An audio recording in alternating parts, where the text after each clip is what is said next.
gigising, trabaho, matutulog at gigising. Trabaho, matutulog kung ito ay iisipin. Paulit-ulit lang, para bang wala ng kulay. Palaging ganito, ano ang punto ng iyong buhay? Sa sweldo, babayad, sa sweldo, babayad.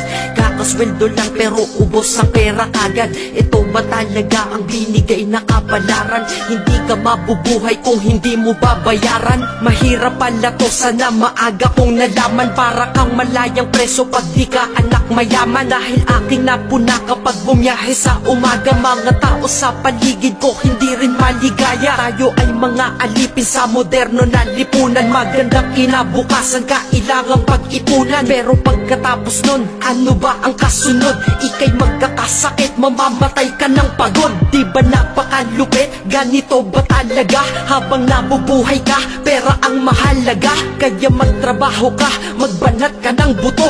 Yan ang salitang maririnig mo sa buong mundo.